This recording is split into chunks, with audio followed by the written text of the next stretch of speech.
Start up and stay up. 10 steps to an art business that lasts. I'm your host, Roxanne Weiss, and I am your guide today to help you get started in your art career and finally make it a successful business. Today, I'm going to share with you a free guide that I created just for you. You can instantly download this action plan, and it goes through all of the basic steps to show you exactly how to begin an art career or to reignite you if you're trying to relaunch your career after time away, or you're just not in the groove and you want to kind of spark up a new direction. It's called the Quick Start Artist Action Plan, and it goes over simple action steps that you can take today to launch or relaunch your career. Now, if you break it out into 3 basic areas, it makes it so much easier. First, you put it in a thinking pile, everything that you need to think about, and from focusing and beginning your career all the way to a portfolio and then showing in a gallery. Next, you're going to go through each of those areas that you've thought about, and you're going to start working on them and tweaking them, refining them, and calling out the details that you don't want to have so you can be really clear on what you're going to do moving forward. The next part is the really fun part, and that's when you actually start doing something, where you actually start taking action. So you lay out everything that you've gone through and refined through your working section, and you create a list of what you're going to start doing and when, and you can break it out into small, easy steps and actually start checking them off. So let's go through this together, shall we? Now, don't get overwhelmed. Remember, you can download this easy guide. You don't have to remember everything that we're talking about, but it's really handy if you grab a piece of paper and a pen or pencil and take some notes. So the first one is focus. That's really straightforward, and you know this. So you have to really be clear on where you want to go in your art. Are you going to focus on illustration? Are you going to focus on jewelry? Are you focusing on sculpture? What media? There are so many different areas that you can do in each of those careers, and what product, what you're going to use, what materials you're going to use. So you really need to get clear on basic supplies and workspace that you'll need to actually carry out the work that you decide to do. Next, you're going to evaluate where your skill sets are. You need to know and understand and be real. Do you really know exactly what you're doing? Are you skilled in your tool use? Do you understand the safety requirements for the materials that you're going to use? Do you have a space that's going to be clear? And do you have ventilation if you need that for safety reasons? Are you naturally talented in one area? Do you need to go take a workshop? You need to be confident in your basic skills, and then you can work from there. Number 3 is your workspace. So do you have a spot to create? You need to pick that spot and make it sacred. Create everything that you need to do, whether it's a table, a certain light, a certain size area, stuff on the floor because you're going to be a complete mess.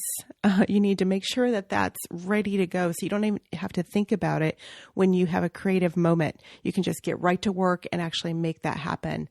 Is there any special equipment also that you need to produce your art? Do you need something to hold your jewelry pieces? Do you need a special brush or a blowtorch like I use in my encaustic work? What are you going to need? The next one that you need to think about is your schedule. You really need to plot consistent days and times that you'll dedicate to creating your art. If you don't get it on your calendar, it won't happen.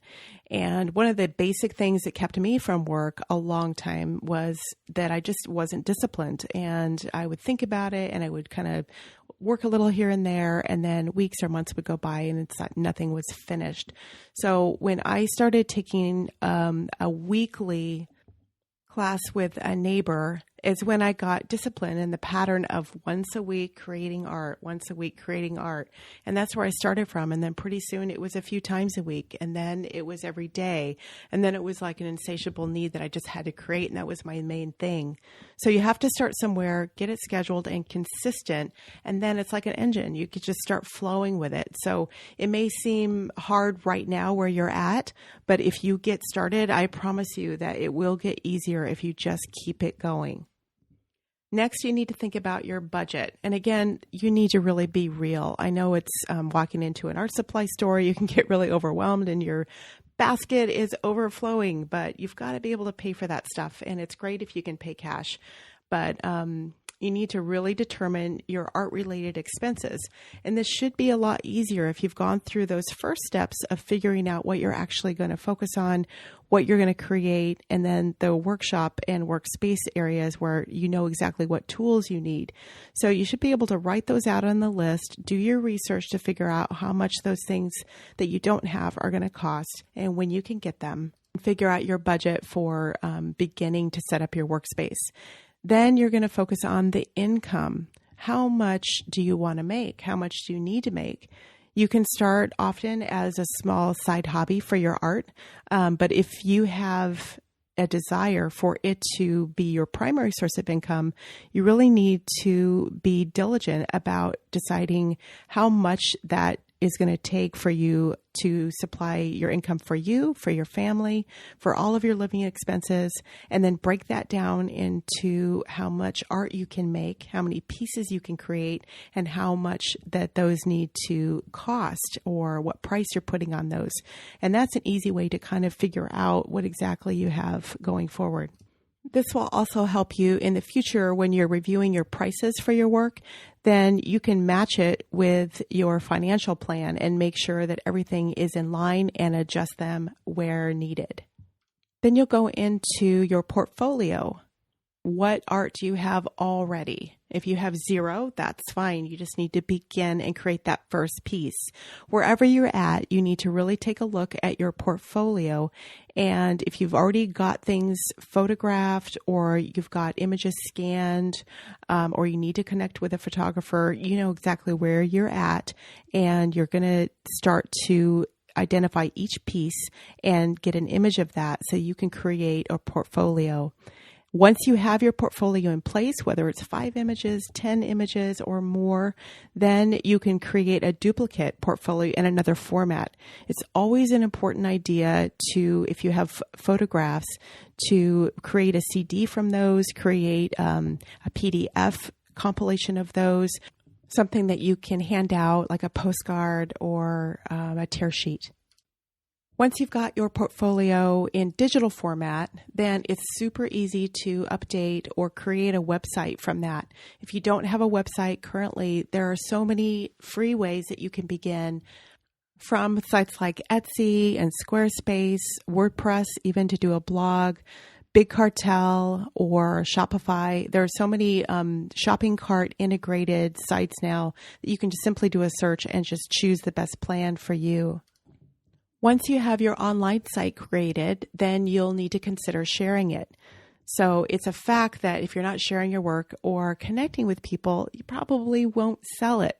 So whether it's offline in a gallery or a space that you're showing something in person, or whether it's online, you need to get out and connect that online space as well. So social media sites like the Twitter and Snapchat and Facebook, YouTube, Tumblr, Instagram, and Pinterest, all of those great things that suck up time or can be used strategically.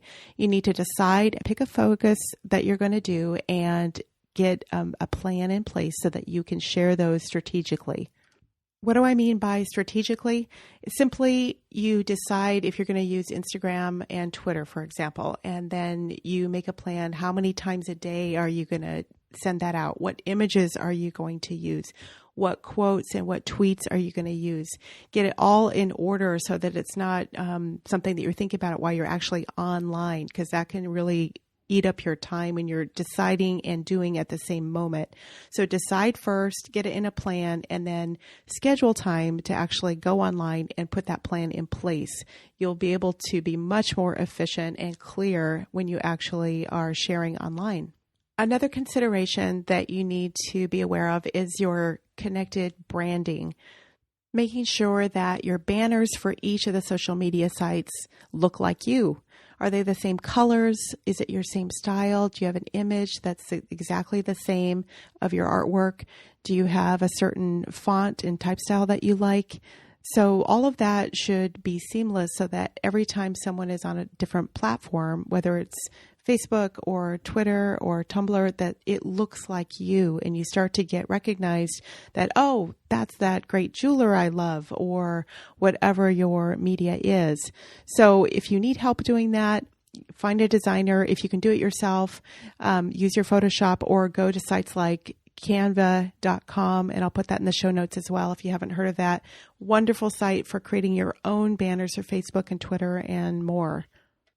If you haven't set up a Facebook page yet, a business page for your work, then that's an important thing to do as well. It's separate from your personal account where you share personal pictures, and it's focused completely on your business. You can have a banner, you can have your link right to your art page on your website and put all the important details, communications, create your own little campaign, write what you're doing today, what new pieces you have out, and share other artists' work, all kinds of things that will be focused and related to your business. That's where you can start getting likes on your page and creating more of a business profile. Another area where you can connect online are artist forums. You can be focused on a general artist conversation or by media or style, and this is a great way to connect. The last area that we'll talk about today is your daily planner. So if you don't have a daily planner that you use, it's really a good idea to get into the habit of planning out so that you can review each evening or at the end of each week and mix in all of your art-related activities into your personal activities so it becomes real. So if you don't have a planner, grab one or get something on your wall in a space where you can actually see what's going on throughout your week and know where you can fit in your work or when you need to call back clients or when you need to create. Plan your timeline beginning with 1 month. Go out then for even a quarter, for 90 days, for the full year, and then into the future as some bigger goals that you want to talk about. This is a good habit to get into as well if you're considering doing art shows and festivals. A lot of the shows have deadlines for applications that are many months out from when the show actually takes place. So there has been so many times when artist friends have just missed a complete deadline in a show they really wanted to do, and there's nothing that they can do about it. It's gone. The opportunity for that year to be involved in the show and sell work is gone. So you don't want that to happen to you.